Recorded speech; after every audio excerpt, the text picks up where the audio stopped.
All right, guys, welcome back. This is going to be a fun one. So, as you know, if you've been catching up with the news, the Justice League Snyder Cut is not only is it real, but is coming out next week. The DC fans have been for so long just begging Warner to release this movie, and we're getting it next week. Kind of crazy that this actually happened. But all that said, the real treat that we get to talk about today is the great Zack Snyder movie, 2016's Batman v Superman: Dawn of Justice. I'm here with Connor, as usual. And Connor, why don't you give the people a little taste of what we're going to be talking about and what your just like immediate thoughts are? Because I know you've always been kind of a fan of this movie. Yeah, so I remember after first time I saw it, I talked to somebody about it because I saw it, of course, on like Thursday. And they were like, "How was it?" And I was like, "It's not as bad as everybody says. I said probably about 6.5." And I go on IMDb, and it's literally 6.4 there. So it made me feel pretty good. But yeah, I've always kind of ridden hard for this movie. Now, granted, I loved the Justice League cartoon as a kid, so I've always kind of this is a special bit of nostalgia that jumps in for it here. But Christ does have its moments of just. It's inexplicable some of the decisions that are made in this movie. But if you just kind of suspend all belief and reality and like basic mechanisms of daily living, this is a pretty fun movie. Just if you get rid of all that, it's great. Yeah, if you get rid of all like the morbid and just like dark, I mean, the themes in this movie are intense at times. You're like, Batman, you don't need to be pulling that chain tire that hard. I mean, it's all good. Like you don't need to be branding people. That is a whole nother thing we could get into. Trafficking is like this is a very strange movie. And by the way, we watched the 3-hour cut. We watched the Ultimate Edition, so there is a lot more footage in this version, and we'll get into that. But let's just jump right in. I know we kind of want to talk. Joe, before we jump in, actually, I guess we want to mention we're actually going to try doing out Clubhouse.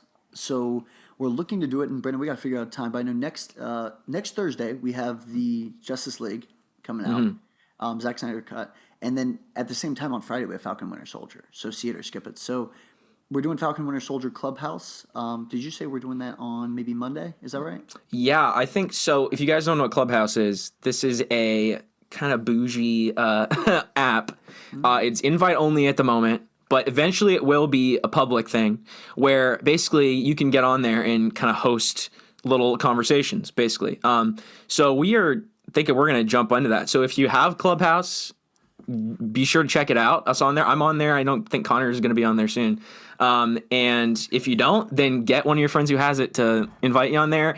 And I think we will be releasing those Clubhouse audios on other platforms as well. So if you don't have Clubhouse, it's a way that you can just comment and call us morons. Or and you can totally join in the conversation if you hop on there. I mean, it should be a fun time. So we'll be doing. So we'll have our see it or skip it as usual, but we will also have our in-depth kind of reactions on there. So be sure to check that out. That'll be a fun. I think that'll be on Monday or late in the weekend. So Clubhouse, be sure to look out for that. We want to do Clubhouse kind of what everybody can actually be available. So yeah, but yeah. With that being said, though, before we kind of tackle that, let's tackle Batman vs Superman. Kind of in a way that Batman tried to tackle Superman. Weird. By the way, this movie there's a lot of tackling going on. It's weird, right? Like you name it Batman and Superman, and they don't like throw a punch until hour number 2. It's just like at least, yeah, hour number 3, really. Yeah, who am I kidding? Because if this is soccer rules, you know what I mean? Like where we count. Like it's like basically 2 hours and 2 minutes. Like anyway. But yeah, so I'm excited. Let's jump right in. Yeah, let's do it.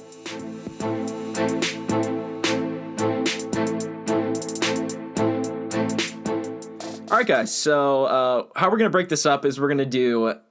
So this obviously Connor and I have watched it before. We watched the regular cut. I can't remember if I watched it in a theater. I kind of started watching movies around like 2016, so like kind of late. So like I don't know if I watched this in a theater. I can't remember. Maybe because it was not great, the reviews.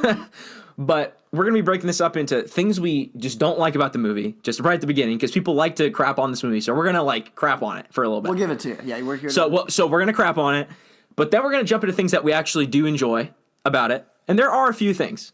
And then we're going to jump into, the last thing will be looking at this movie as a prequel to Zack Snyder's Justice League what do you think about it? Like, how does this serve as what it was supposed to be, which is really the setup for that movie?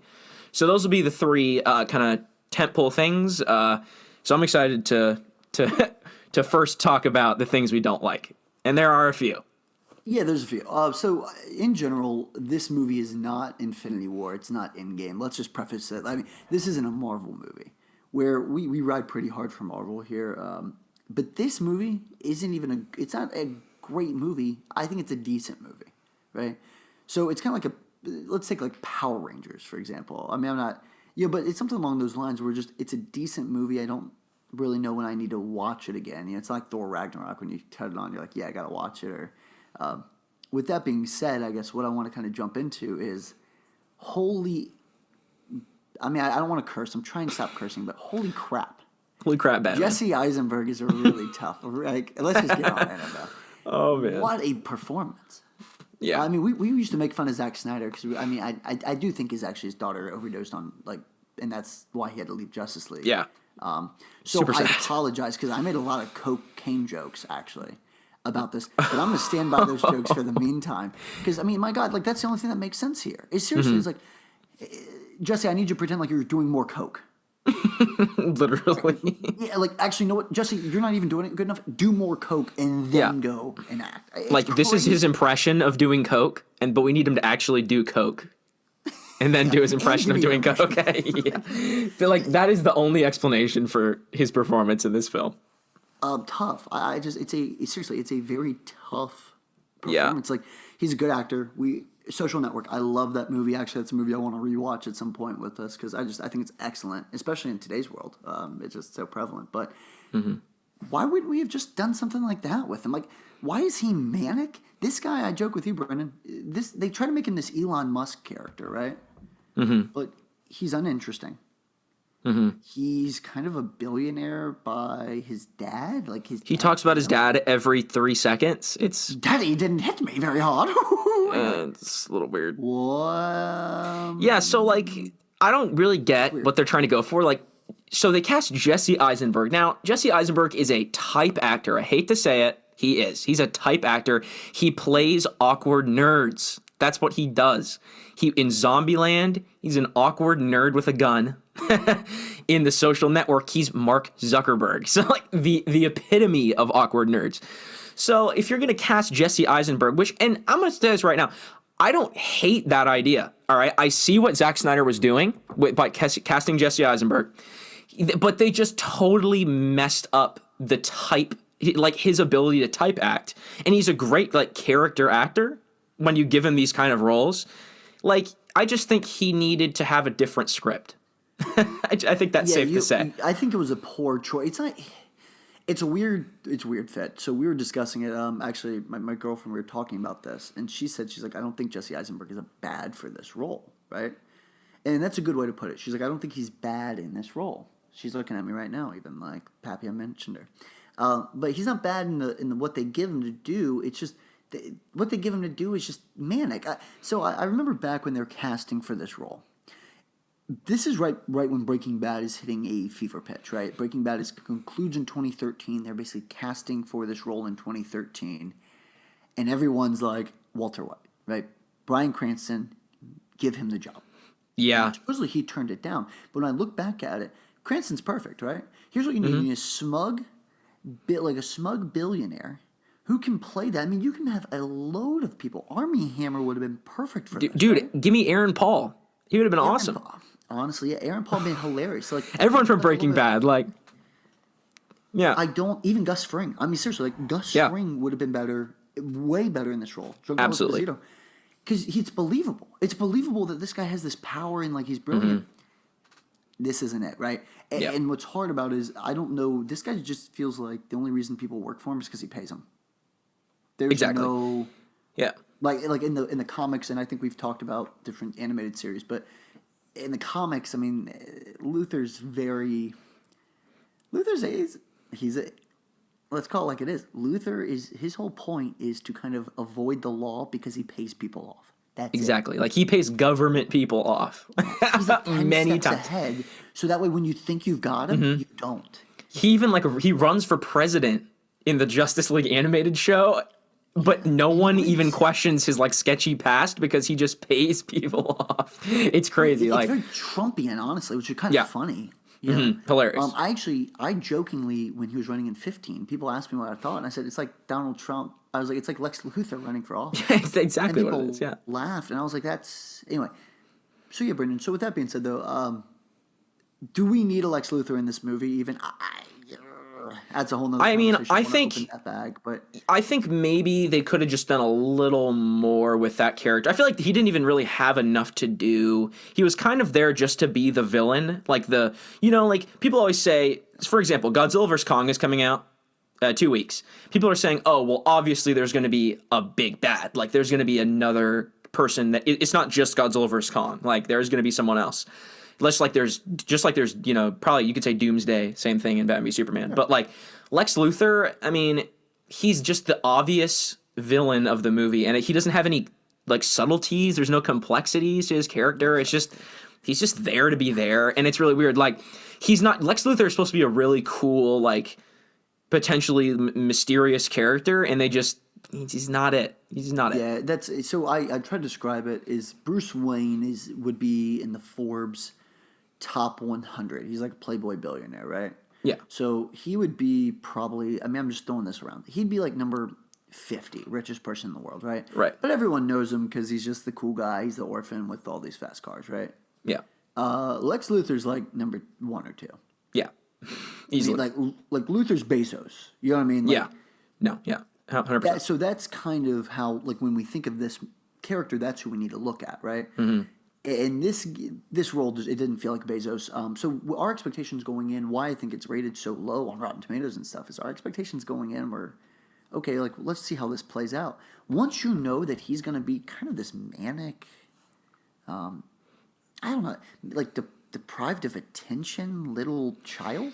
It's weird. It's so weird what they did with his he has like daddy issues. He doesn't feel smart though. You know what I mean? Like I'm not like he doesn't at all. Like I think that is actually the underlying issue is that he doesn't feel like qualified enough to be Lex Luthor. Like in my head, like he just doesn't feel smart enough to do anything maniacal or cunning. Like he just sets up these people that want to kill themselves and like kill each other, and the only reason that happens is because like their lives, like people's lives are being threatened. So like it's super weird and just not even that subtle. It's we're going to get into something else actually I want to talk about in a little bit, like something we liked actually, but I guess let's move on because I don't want to keep just harping on enough about Lex. But if you want to know more about Lex, watch our villains episode from October, I think 2019. It was before Joker, and we talked a lot about Lex there, so check that out. Let's go on. So let's move on to another character that we both kind of have some problems with. Wow, they do not do a good job with Amy Adams here.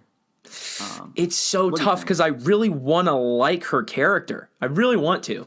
And I like Amy Adams as an actress, actually. Like, I think she has a lot of great stuff on her resume. Actually, like Arrival, like she's really fantastic in that. Just off my head. Exactly, she's great in that. But she just doesn't do anything of merit. She's a plot device in this movie. And I hate to say that. Like, I really wanted to like her character, but she very much is a plot device. She's there to talk to politicians, and she's there to like observe things, and she is the reason that Superman shows up to things 80% of the time. Exactly, that's exactly right. Which I get it. Yeah. That happened like, and you've watched the original Christopher Reeve Superman movies.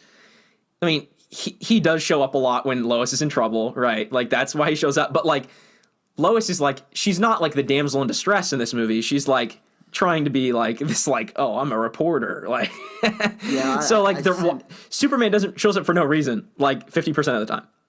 I think that's just such a silly line where she's like, "Oh, I didn't know they're going to send a lady." And by the way, like she's interviewing a terrorist. Like, yeah, exactly. Like, what do you think was going to happen? Yeah, and then she's like, "I know they're going to send me a lady. I'm not a lady. I'm a journalist." Okay, cool. Okay, like, the guy next to you has a bomb in his camera, or like a tracker in his camera. Like, right. Sorry. So there is a bit of that where you just they don't help her. They like the script does not help her in that because they desperately want her to be this independent person, and she's just not. Right. I mean, honestly, more than anything, it doesn't work to her advantage at all because I mean, she's standing towards the edge of a building of somebody who just said that they're gonna try to get Superman to show up. Yeah. Well, hey, dingbat. Like, you know what I mean? So she's like trying to be this like, devil may care attitude, like rebel without a cause. Like, I'm a journalist. I do whatever it takes to get this story. And in the whole movie, Superman is just saving her. Exactly.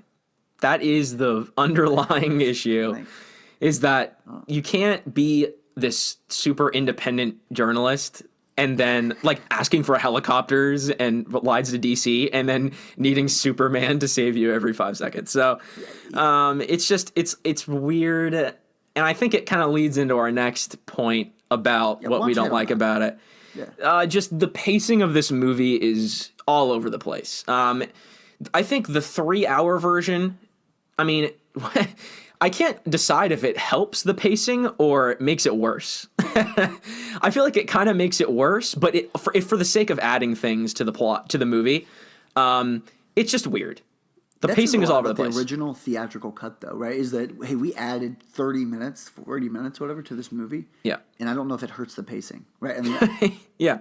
That's how just kind of the OG one was a long film where you're like, okay, when's something going to happen? And I remember Lex Luthor has that little monologue where he's like, fight night. And I remember being like, oh, thank God. Like, awesome, sweet. I bought tickets to Batman vs. Superman. I don't understand why we're talking so much. Get me what I want. 100%.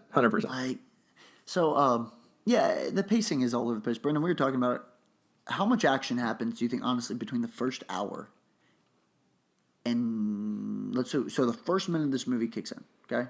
Yeah. Hour number, so we're 1 hour through, 2 hours through, we're on 2 hours and 1 minute. Yeah. What times do you think devoted to action? Because I counted like maybe 7 minutes. I mean, I could be generous and say 10. I mean, maybe it depends on what you count as action. The beginning with the Batman stuff where it's like during the Battle of Metropolis, like if you count that as action, then I mean, maybe it's a little more. Fair. Yeah, sure.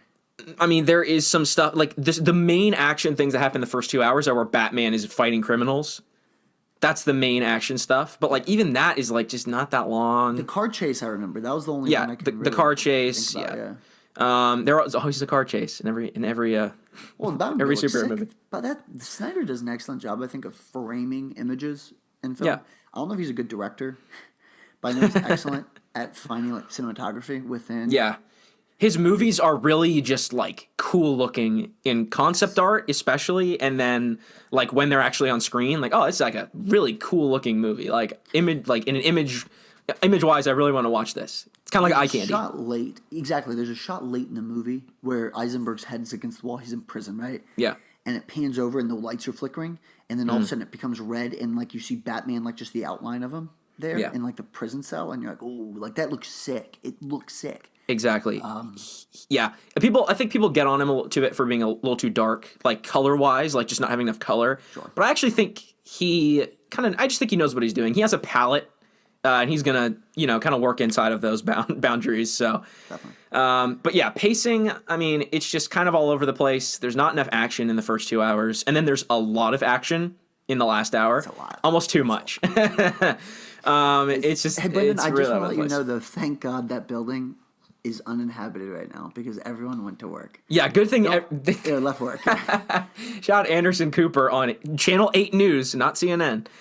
Channel 8 for pointing out that good thing everyone went home from work. Like my question Doomsday is, what about the janitorial staff? Yeah, like what about the guys like waxing the floors in the subway? Like they're dead. Like vacuuming, and he's like, oh, Superman. Oh, okay. Oh, yeah. And Anderson Cooper's like, well, it's so funny because people got upset about Man of Steel. They're like, there's too much action. Like, people died. There have been a million deaths out there. And Zack Snyder's like, who cares, man? Like, it's not that serious. Bro, it's DC. But then, like, DC, like, Warner's like, hey, it's a PR stunt. Here's the thing. We have to say, like, it hit Stryker's Island. Oh, that's uninhabited. Huh. Bro, I just saw this man get hit with, 1, a nuclear weapon, and 2, he got shot with like 15 bullets and then unleashed like an electric charge that went pretty freaking. It's like far. Godzilla. Yeah, like I'm 95% sure this hit somebody. Yeah, I mean, at least one person died. I'm gonna go out on a limb and say that. I'm going on a limb. Yeah, like Clark Kent at least. I don't think Superman's the only casualty in this movie. I'm gonna say that. Yeah, for real. Also, insurance prices on these buildings we go through. Like, Oh, superhero man. insurance. Yeah, no problem. Yeah. Gotcha. Yeah, it's a number one expense. Yeah. All right, so what do we So have next? Anything that we want to talk about? I don't like to we don't like to just negative rap on stuff. But so let's. no. Are we done on kind of things we didn't like? I think maybe the one last thing is just the motivations for Batman and Superman are a little skewed at times. I think actually the extended edition does a little bit better of a job of explaining why they are fighting each other, at least for Batman, at least Batman's perspective. Superman is a little just weak, I think, in the fact that he's fighting Batman to save his mother. Like, also, like, can't he hear, like, everybody around the world at all times? Couldn't he hear his mom in trouble and know exactly where she was? Like, I was wondering that so many times in the movie. So so that's a good question, right? Is basically with Lois in particular banging on the thing, Yeah. and it not working. That's what's weird is Superman. He's OP, right? I mean, he is the definition of an OP superhero. Like, Exactly. Anytime we do a superhero draft, we have to leave him off the list because it's like, like if you get him Yeah. to win Exactly. Yeah. Fight to the death. He's going to win every time. every time, Unless you have like 1,000 pounds of raw kryptonite, which happens to be in every Superman movie of all time. which But conveniently Batman. 100 pounds yeah. worth, so. Yeah. There's more of that stuff. Come on. Yeah. But like He's got that spear technology, baby. I love that thing. the Extendo Spiro 3000. Yeah. That thing be working. Yeah. Anyway. Yeah. So I think that pretty much concludes what we don't like about the movie. I think we've talked about it in other episodes before. So let's leave all that behind. All right. We've talked about the stuff we don't like. That Rainbows and exists. Sunshine Ahead. That is a thing. All right. And Metropolis, which conviently is right across the street Exactly. from Gotham. I mean, literally, it's right. It's strange. Like Lois can take a helicopter to Gotham City. I like people were like, well, it's like imagine San Francisco and Oakland, and I'm like, So Gotham is Oakland. what? What? Yeah, like That's like picking between piss and shit. Like, like which one are you gonna pick? Like San Francisco or Oakland? Like, geez, man. Like this is not. I mean, San Fran off the top of my head, but I also am not making $180,000 a year to afford a box. So, you know. And also, like, there's just homeless people everywhere. Anyway, what's confusing is he's from Kansas. Like Metropolis is Metropolis has always been Chicago. You know what I mean? Like, that's yeah, people that's are just the dying. deal. Like, and Gotham is always Gotham's Cleveland.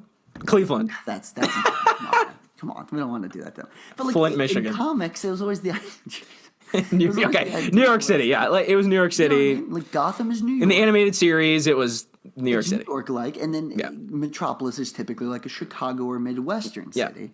Exactly. So that's what's always so funny about this stuff is you're like, why the hell are they across the street from each other?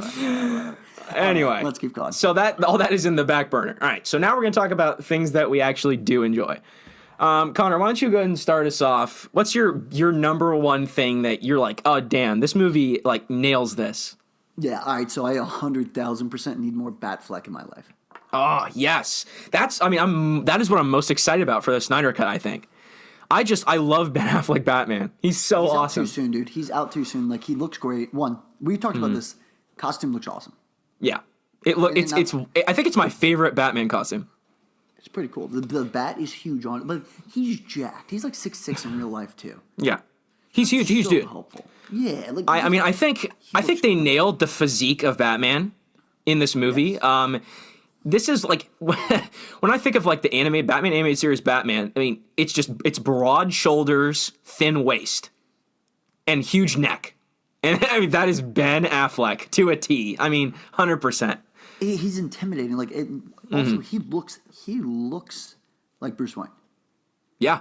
Like 100%. He brings in like it's little stuff where it's not appropriate necessarily for children, I guess, but the reality is like him kind of waking up in the middle of the night with nightmares, and he's got the woman next to him, just a bottle of wine. Like, yep, this guy's kind of troubled, and that's just his way of coping with it, right? Is just I think drinks and I like that a lot. I think the big takeaway from this movie that I really like about Batman is I think Zack Snyder. I mean, he took a different angle, which is what if we took Batman 20 years after he's being Batman. We've never seen this Batman before. We always have the, Batman 5 years in or, Batman Begins. Yeah, with the Pattinson Batman, we're getting like Batman, like pre-Batman. Like, no, he's not even Batman yet. Like, So like he really actually he goes for something different, and I think it kind of pays off in a big way. Like and it was the right casting for that kind of Batman. Ben Affleck, he looks just like it's like a leather belt. Like he is old Batman and old Bruce Wayne, and I believe it the whole time. WB and Warner in general has really had a tough year plus. So they own AT&T owns Warner. Warner has Game of Thrones, right? So Game of Thrones ending notoriously bad. I mean, at this point, it's no Brendan. You've never seen Game of Thrones, and you just know from pop culture. I know not to be excited about the end. Yeah, like I would tell you right now, stop watching after season 6, and I'll just tell you. But for real, like it's gotten to that point, right, where Game of Thrones took a hit, Godzilla took a hit. I mean, I joke, but the last decent movie they put out, it's stupid, is Detective Pikachu. I'm not even joking. Oh my it's like God. a funny, goofy little movie that I was like, I like this. This is good enough, right? Man. And they put out the Judas and the Black Messiah. I haven't got a chance to watch it. So if you're like, what the hell, that's an actual good movie, I apologize. I'm going to watch it soon. But at the same time, I'm at this place where why in the world are you cutting out Ben Affleck? Why would you get rid of this? Yeah. Like you're botching. He was going to direct his own movie, and they're like, oh, we aren't going to do it because it's not making enough money. Christ, you have these ingredients. I mean, the detective work is awesome. That's so fun early on. Where you find out the white Portuguese he's like, it's a ship. And then Alfred's like, you're not after a bomb. Yeah. And there's this very awesome rapport between them. I know you like Alfred a lot, so I'll let you. Yeah. That was a great segue. I was just about to talk about Alfred. The Jeremy Irons Alfred is awesome. I mean, I can't help but think about Scar when I hear him. I mean, he's awesome. But I think he actually is he's so much different. I mean, at that point, I know Andy Serkis is the next Alfred, which is I actually kind of think is kind of cool. So he'll be the next one. But when you look back at the Alfreds before, so that 1999 Batman Alfred, I mean, he's like a 90-year-old man. In the animated series, he's like a butler. He never does anything interesting until this movie, I think. Because he really is like the hands-on guy. Like at this point, he's just kind of accepted that he can't talk Bruce out of being Batman. Yeah. So you might as well just help him not die. Is how I kind of pictured his Alfred, Jeremy Irons Alfred. So I think like Zack Snyder also kind of just nails Alfred too, like the older Alfred. And he's not too old. He's not a senile old man. Like he's close enough in age, but old enough to be his like butler, and his mentor. So I like Alfred a lot in this movie. Well, so their relation in general, both of them knock out of the park. I was really frustrated when WB canceled his standalone Batman movie. I'm frustrated that they got rid of him. I kind of hope secretly, I really hope the Snyder Cut kind of reinvigorates some of this. I don't know if Ben Affleck will do it. I mean, he's too good of an actor, so they might have to recast. But it is a frustrating sequence where people just crapped on this movie hard. The reviews were miserable. And you look back at it and you're like, why do you guys hate on Ben Affleck? He does a great job. Like, he's an excellent Batman. I remember like people were out in the streets saying like Ben Affleck, we love Ben Affleck, and I was like, why? And then I rewatched it and I was like, oh, I could see why they were excited about this. Yeah. Like he really is just kind of different than anything we had before. Even though we had like fairly recently had Christian Bale in Dark Knight Rises, like he's very different. He uses guns, like, and there's something to it where like, there was kind of a nice. It's weird, but like back then I was like, oh, this is unbelievable. You can't have him kill anybody. I'm not saying it's right, but at the same time, there is something to it where, like, dude, he's been doing this 20 years. I think he's done. Yeah. So, I mean, Alfred had a line in the movie where it's like, no more of those rules, huh? Like, totally, like, he's realized, like, oh, so the rules don't apply anymore. Like, you're just kind of over it. It would be nice. I will tell you, I think it's important if they do something in there where they could just say, Alfred, they killed Robin. Like, because, I mean, that's, all you have to say is something like that. They killed Robin. What else am I supposed to do? Exactly. Like they don't care about my rules. My rules haven't helped anybody. Right? Give me that, because that takes a minute and a half of dialogue, and all of a sudden I'm in. So with that being said, what else stuff other stuff we like? I do want to talk Henry Cavill. Unbelievable. Like not unbelievable. He's an unbelievable Clark Kent. Like he is not. He's obviously Superman. Yeah. Like, it is so obvious he's Superman. Like, I watch Brandon Routh. I'm like, that guy's Clark Kent. That is perfect. Yeah, like he's a nerd and nothing else. Yes. Henry Cavill is like, bro, like you would look at him and be like, oh yeah, you're Superman. Yeah. Like, no, I'm not. Yes, you literally are. When he took his shirt off in the like sexy scene, you guys know if you're watching, you know what I'm talking about. I was like, good Lord, that man is, that is Superman right there. Like, talk about an absolute physical specimen. Honestly, like, he's huge. That's just a beast. So, but Henry Cavill, I will say, as Superman, great casting. Good. Yeah. Plays the role pretty well.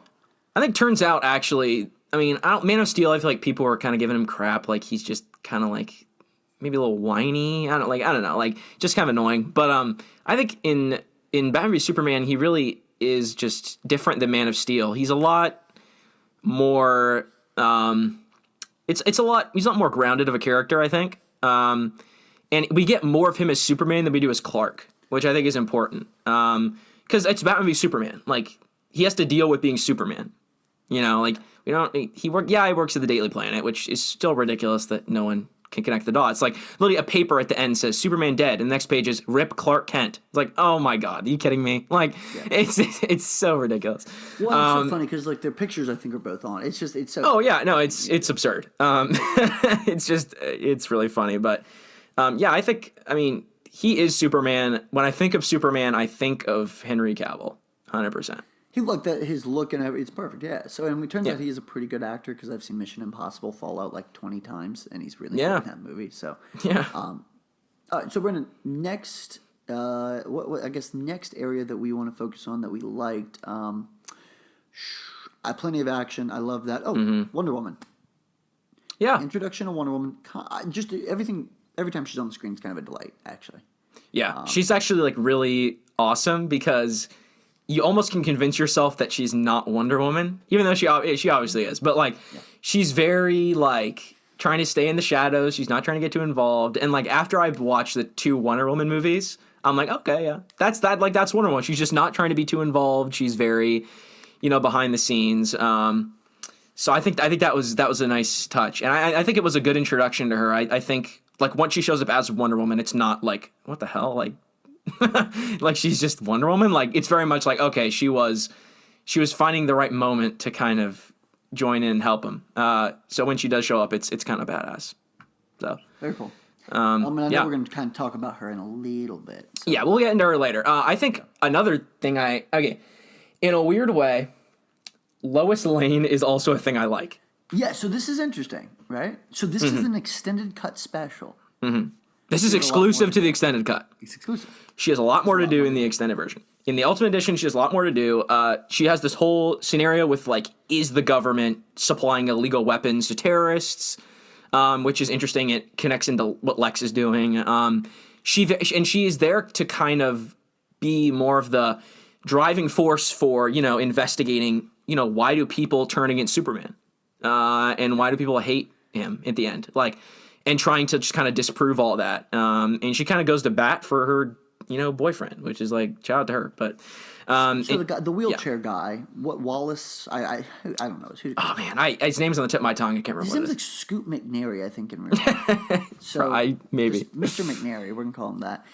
He is a former what's it called? Wayne Enterprises employee. Yeah. Breaks his legs, wife leaves, which dark stuff. You know what I mean? Yeah. Like, dark stuff. Where you're like, why would his wife leave?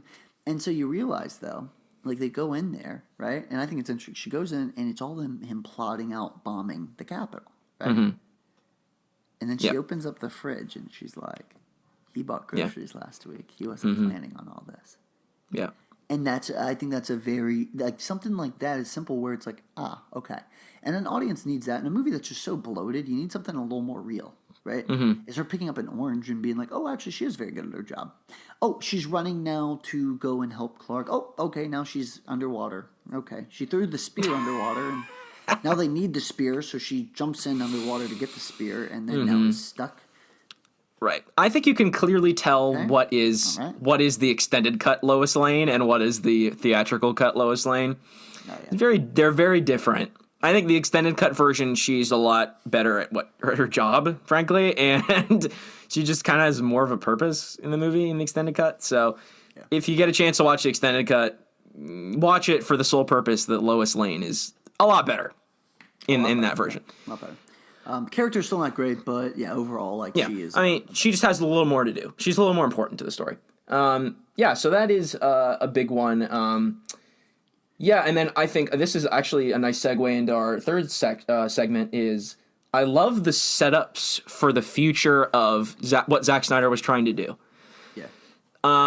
I think the big one for me is the end scene, which you talked a little bit about when talking about Zack Snyder's filming, is the end scene with Batman and Lex. Yes. Is one of my favorite scenes in that Zack Snyder's ever had in a movie.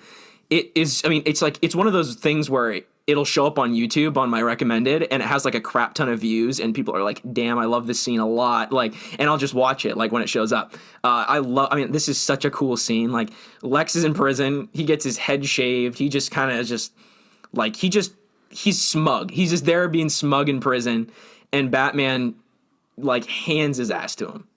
It is really cool. It is cool not only for the Batfleck, but it is cool for the future in Justice League.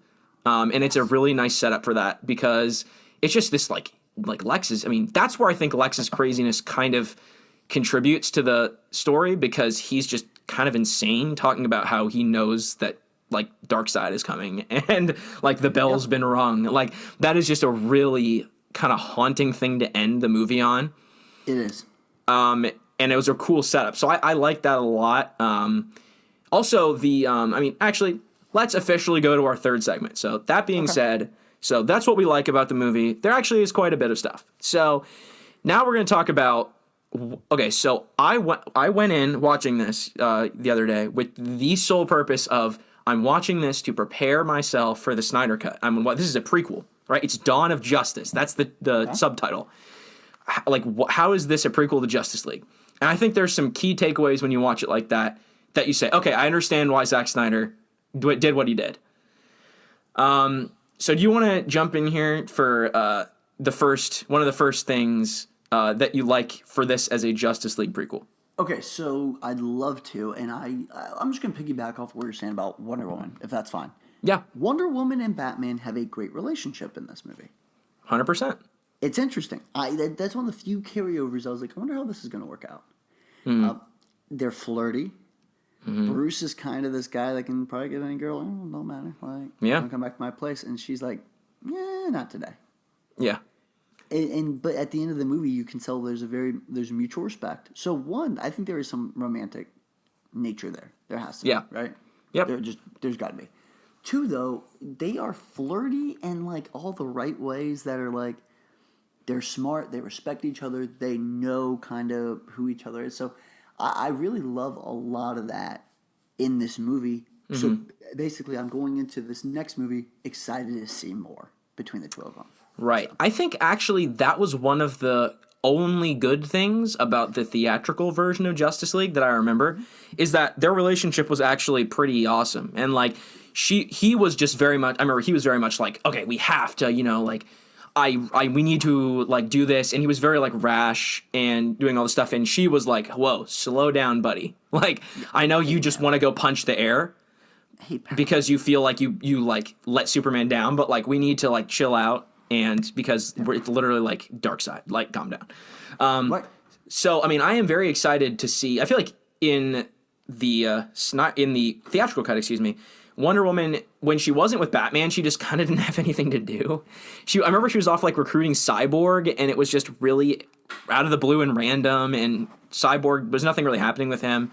So I hope she has a lot more to do in the Snyder Cut. So that is one thing I'm definitely excited about, and I think Batman v Superman kind of nails their relationship, her and Batman, and they are very much the founding members of the Justice League. Yes, and I think, and I think that is very apparent in their relationship. Yes. So I like that a lot. That's a good place to start. Yep.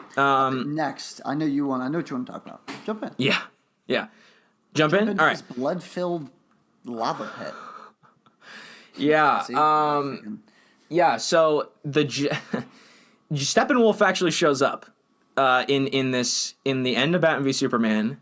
When they go to arrest Lex, he's kind of just chilling in the Kryptonian pod and like has a vision of Steppenwolf with the mother boxes, which is like not a very subtle intro to Justice League. And I mean, Steppenwolf looks pretty much the same as he did in the trailers for the new Snyder Cut. So like, I mean, clearly the Snyder Cut is literally exactly what Zack Snyder had already done. They just didn't use the footage. So I think that makes me really excited to kind of get into that. But I think the main thing... I'll just say, are we going to, like, let's segue in. Let's segue in. The main thing, I mean, the huge Justice League things that are going on is the nightmare scenes in Batman v Superman. So Batman's nightmares that he has are basically of him in the future where Darkseid has taken over the world. I assume, like, Superman is still alive, but there's, like, Superman is evil. Like, Darkseid has turned Superman evil. And I assume, like, I don't know who is dead, but it seems like maybe Cyborg is dead in this version of things. I honestly have no idea.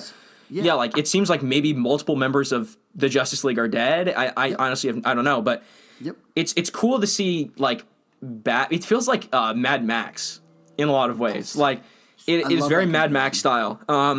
Like, Batman's very rugged. Like, he's still wearing the suit, but it's, like, probably full of sand. Like, he's like, wearing a trench coat. It's really weird, and, like, I could see why people were really excited for Justice League after seeing these scenes, because they're just really interesting. Like, oh, this is, like, we're seeing the future right now, and, like, how do we get to this point? Well, this is where we're going to have these. I think it was at that point they were planning on having 2 movies. Like, so, we're going to get 2 movies to talk about, you know, what happens till we get to this point.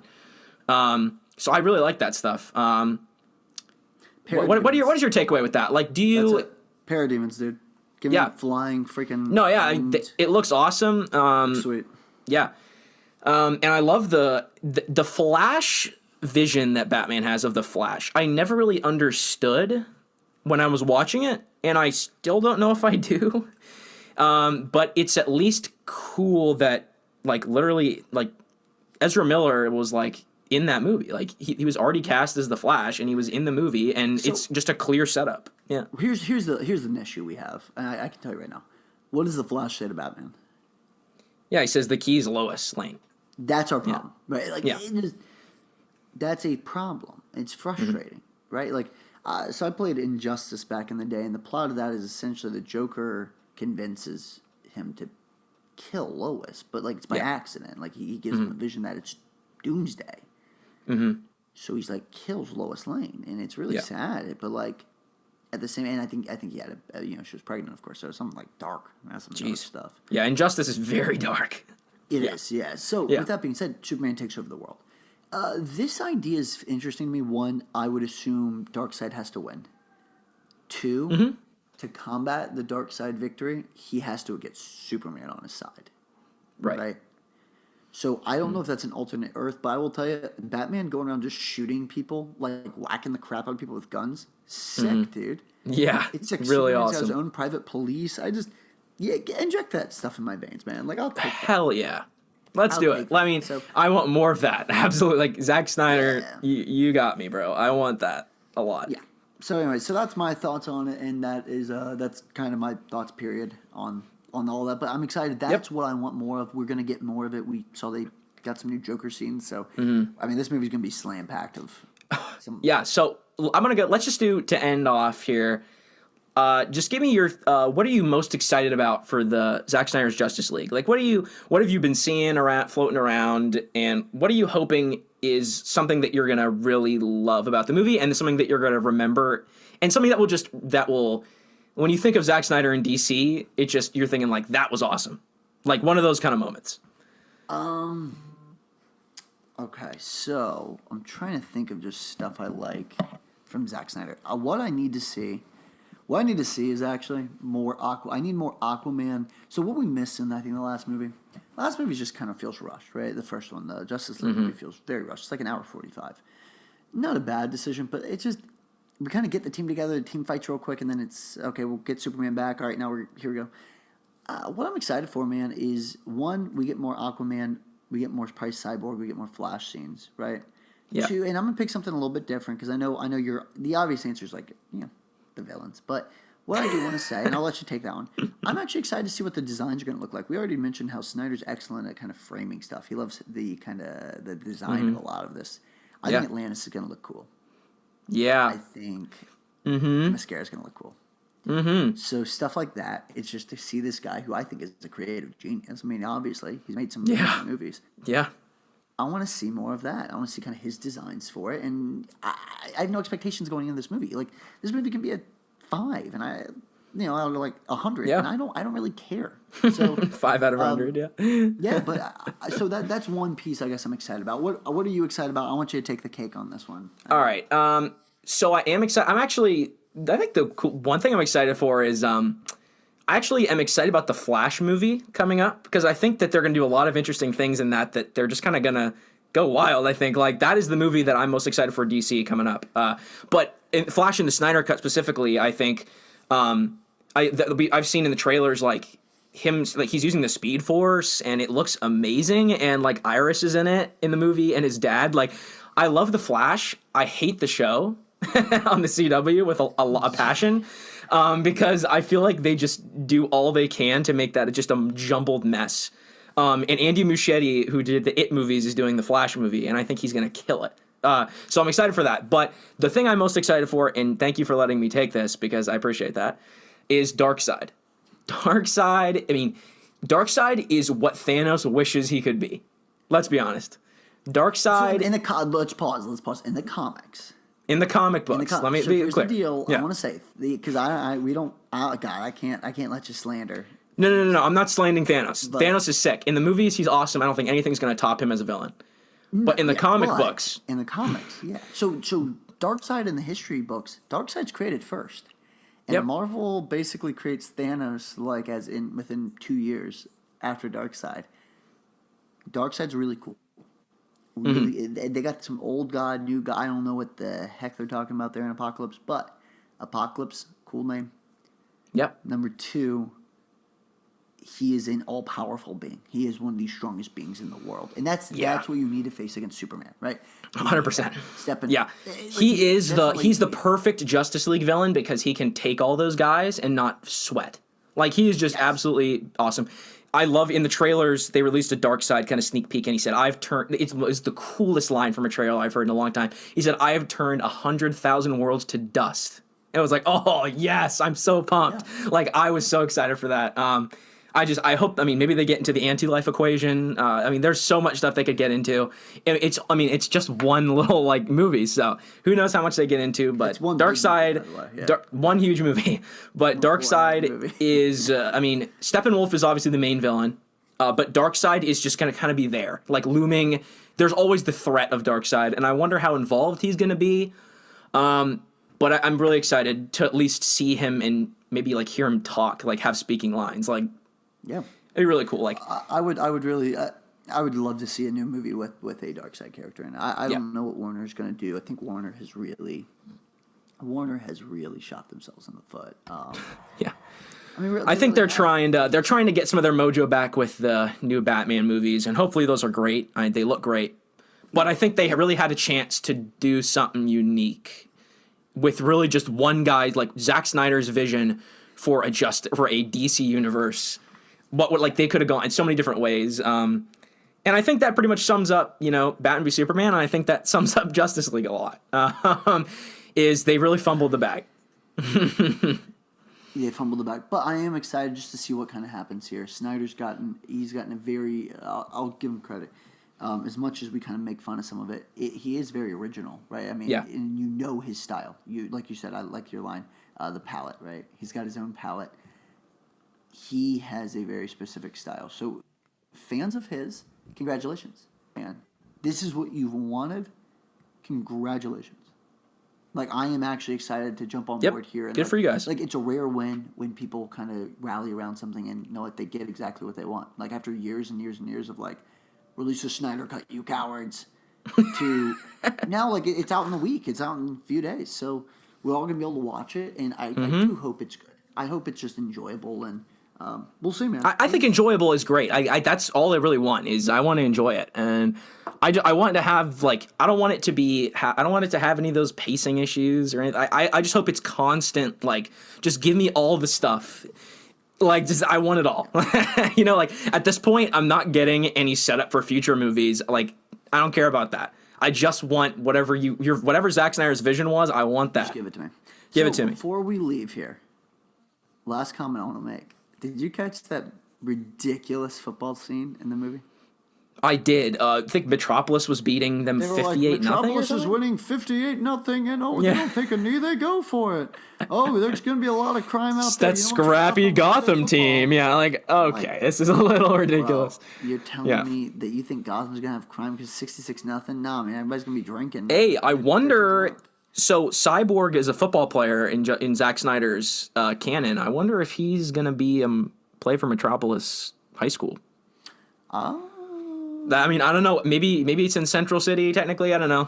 I thought him and the Flash usually end up living in Central City, but could be interesting. Yeah, there's so much we could get into, but we will save some of it for next week. As much as I want to get into it. So thank you, Connor, for joining me. Always a pleasure. And yeah, this was fun. So yeah, what do we got coming out? So next week we got so real quick for Snyder Cut, we're going to be doing a 2-part episode. So there's just going to be there's just going to be a 4-hour movie. We can cover that in 30 minutes. My God. Nah, we got to do 2 episodes. Come on, you know we do. So there will be 2 episodes that will come out probably at the same time. So that we'll just split it up like that. We'll probably do like first 2 hours, second 2 hours, just kind of break it down. Yeah. So that should be a ton of fun to talk about. And then we got Falcon and Winter Soldier, so we'll have a see it or skip it out for you guys, and then join us on Clubhouse if you get the chance. I think I'm at Brendan P15. And Connor will be on there. Well, there pretty soon. So join us on there, and we're going to be spoiling everything about the first episode. So be sure to check us out on that. Yeah, and check out any of our other content. WandaVision ended, so we got ton of episodes on that. We only have Falcon Winter Soldier next. There you go. And guess what? Black Widow might be coming out in May, guys. It actually might be happening. California theaters are opening. Lord help us all. The universe has been restored. Welcome to content heaven. Yeah, this is exactly what we want. So on that note, that was Batman v Superman. Yeah, we've been us, you've been you, and we'll see you next time.